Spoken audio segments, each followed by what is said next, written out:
All right, good afternoon. This is video number 2, and of course I'm not looking at where I should be.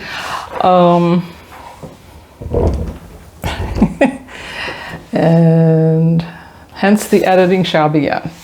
Today I just wanted to do a quick video just for practice, get a couple minutes in for editing issues as I learn to use my Movavi editor. I am not a sponsor of Movavi. I am not affiliated with them in any way, but I did pay full price for the editor. My first request from my video that I made 2 weeks ago was for beginner supplies. Now, I've been painting with professional brushes and professional paper for over 25 years. So I had to do a little bit of research. I'm sorry that took so long. And the supplies are pretty interesting. I will have links below.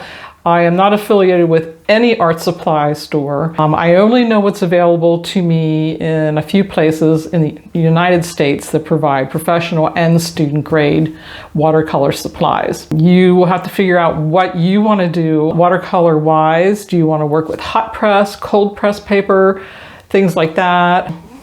As I adjust this, maybe I should do an outtake video. This is my studio that my son's built for me. Back wall is yellow. I'll give you a quick tour, and it sounds like we are in a box because we are, and I have no acoustics. The back wall, my table. I could turn this around, and that would make it a lot easier. Front door, front window, and 3 very large skylights, which I love very much. This gives me a lot of natural light. I really appreciate this. And also there is a loft way up there under those, above those beams. And that is the quick tour until I get acoustic panels. When I get acoustic panels, the sound should not be so clappy, as you can tell. I don't know if I will make my videos in the studio exclusively. Right now it's very cold and I don't have my wood stove installed yet. I'm going to put a very small wood stove in here, and that should be pretty cozy. As I go along and start these beginner classes, I will cover lots of techniques that I don't even know. I will learn with you. That's the best part of teaching, is to learn along with your students. I think watercolors are amazing. I just think they're so magically, just putting them on the paper and letting them do what they want to do. You have control over your water.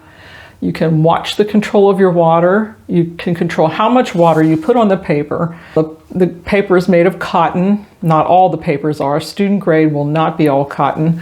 The cotton is fabric. So you're going to be painting on fabric, so think about when you spill something on your blouse, it's going to just go crazy. Watercolor paper is what they call, the word now, oh great, another editing issue. They're sized.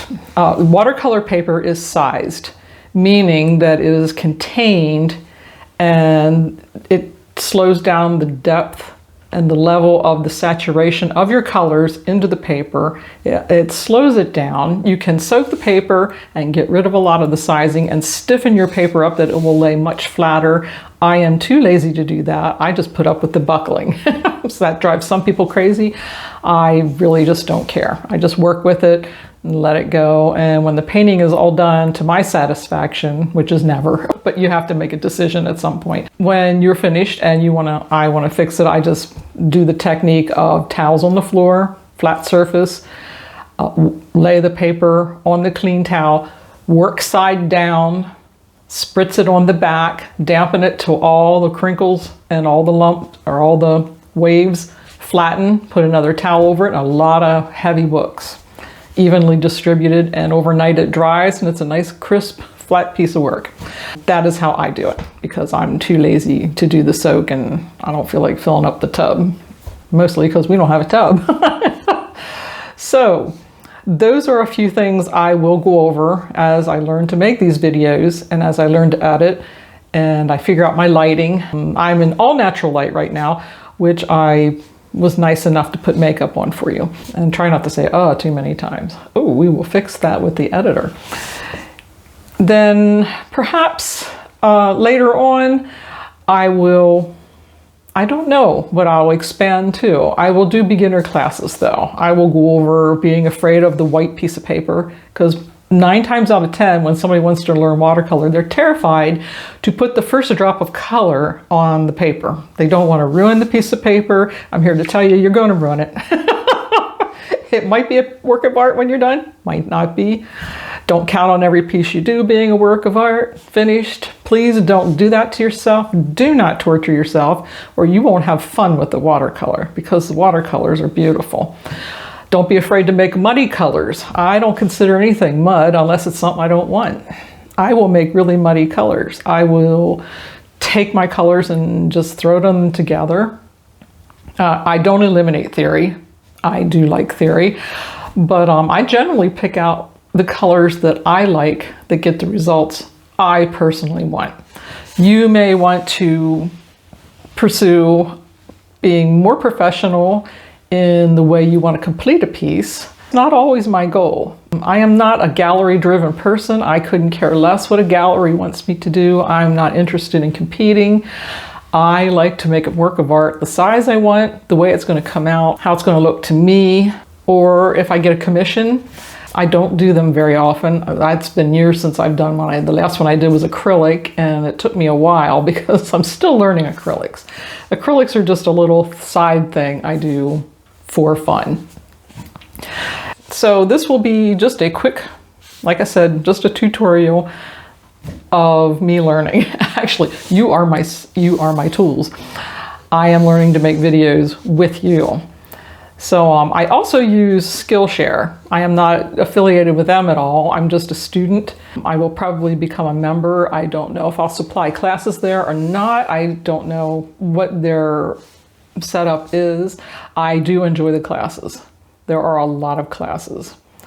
If you would like to pursue them, I will put the link below. I could contact them and find out the ins and outs of using them on my site.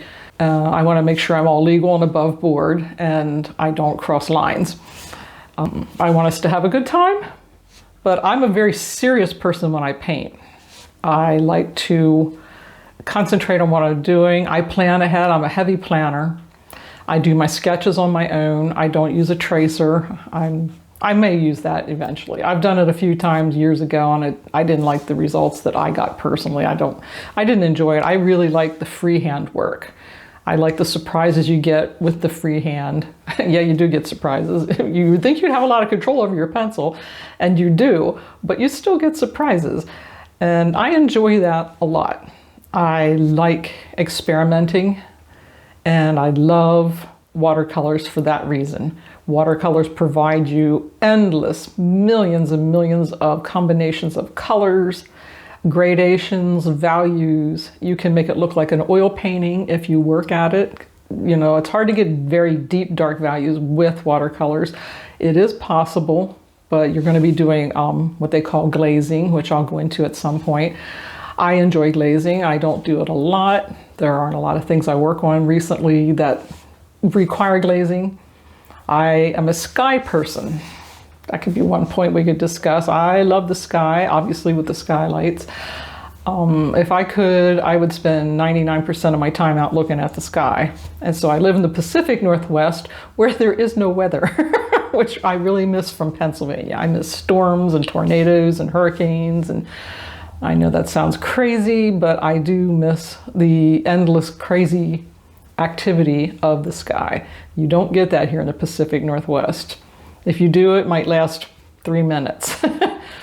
We do, however, in the Pacific Northwest, get endless hours of what people call the golden light, which is quite beautiful. And I have yet to paint that. You would think I would have by now, but I have not. And I think that's where I'll end this, because I could go on and on about golden light. I could talk about weather forever. Thank you for tuning in. I appreciate it.